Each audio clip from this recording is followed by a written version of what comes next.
Que feriez-vous si, à 34 ans, le PDG d'une maison de joaillerie vous apprenait qu'il venait de perdre son monde et peut-être de le retrouver? Cette histoire se passe entre la place Vendôme et les ateliers du Marais. Et elle commence avec 400 millions d'euros. Un nom prestigieux et un secret qui pourrait tout faire basculer. Je m'appelle Narrateur et aujourd'hui, je vous raconte l'histoire de Victor Delacroix, 34 ans, PDG d'une maison de joaillerie parisienne évaluée à 400 millions d'euros, qui avait bâti son empire entre conseil d'administration, acquisition stratégique et vitrine sur l'avenue Montaigne. Mais avant de commencer, dites-moi en commentaire, que choisiriez-vous, la vérité ou la tranquillité? Votre réponse pourrait vous surprendre à la fin de cette histoire. Mais ce qu'il ignorait ce jour-là, c'est que cette simple rencontre allait bouleverser son monde parfaitement construit. Victor Delacroix avait tout l'allure d'un homme au sommet. Diplômé d'HEC Paris, il dirigeait depuis son penthouse, surplombant la place Vendôme, une maison qui fournissait des pièces aux clientes des palaces et aux reines d'Europe. Chaque matin, il enfilait un costume Dior, passait sa Patek Philippe et prenait sa Maserati pour traverser le Triangle d'Or jusqu'à son bureau vitré à l'angle de la rue de la Paix. Sa réussite était réelle. Contrat avec Hermès pour une capsule, une collaboration secrète avec un atelier de pierres précieuses à Monaco, et une récente fusion-acquisition qui avait fait monter la valeur de sa société à 400 millions d'euros. Les actionnaires l'applaudissaient, les magazines le couvraient. Pourtant, Victor avait un vide. Une enfance morcelée, deux mères et un père qu'il n'avait jamais connu, mais dont il soupçonnait l'existence dans les colonnes des journaux économiques. Son bureau sentait le cuir et la bergamote d'un parfum Dior sauvage. Sur l'étagère, quelques livres sur la gémologie, un tableau contemporain et une photo floue d'un homme qu'il croyait peut-être être son géniteur.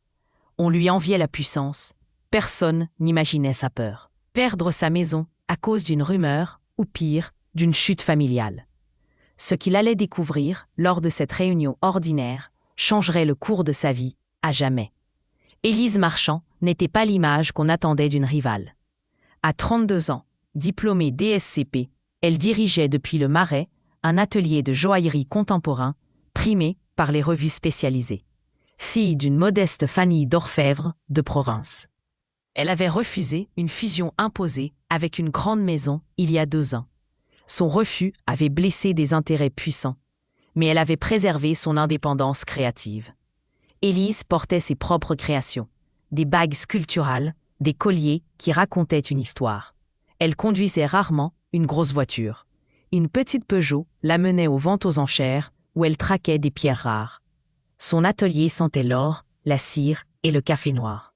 Elle connaissait. Que feriez-vous si, à 34 ans, le PDG d'une maison de joaillerie vous apprenait qu'il venait de perdre son monde et peut-être de le retrouver?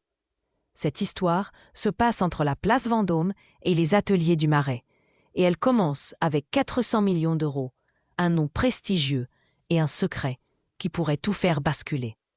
Je m'appelle Narrateur, et aujourd'hui, je vous raconte l'histoire de Victor Delacroix, 34 ans, PDG d'une maison de joaillerie parisienne évaluée à 400 millions d'euros, qui avait bâti son empire entre conseil d'administration, acquisition stratégique et vitrine sur l'avenue Montaigne.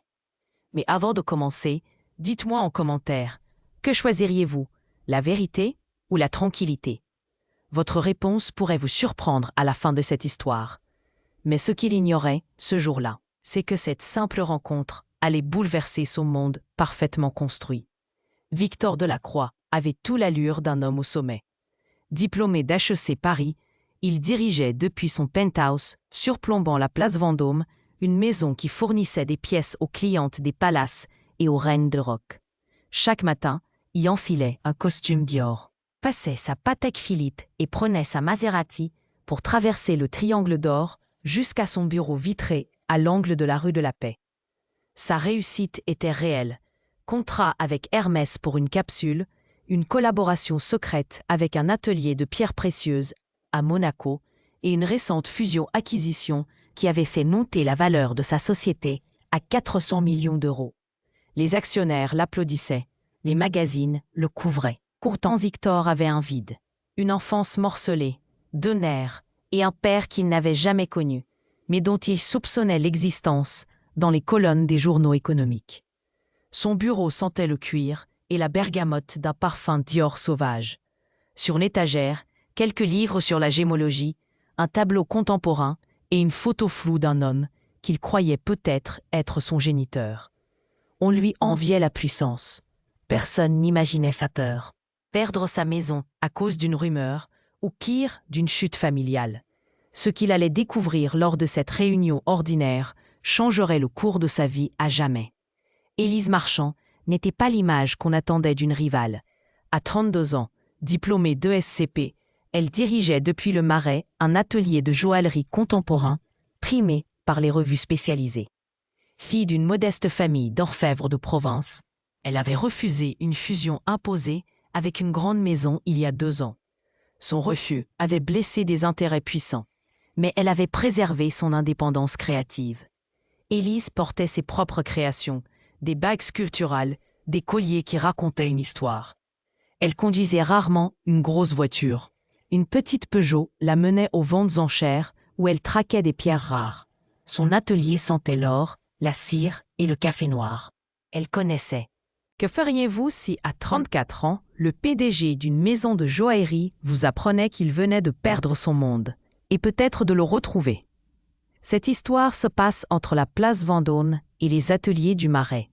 Et elle commence avec 400 millions d'euros, un nom prestigieux et un secret qui pourrait tout faire basculer. Je m'appelle Narrateur, et aujourd'hui je vous raconte l'histoire de Victor Delacroix, 34 ans.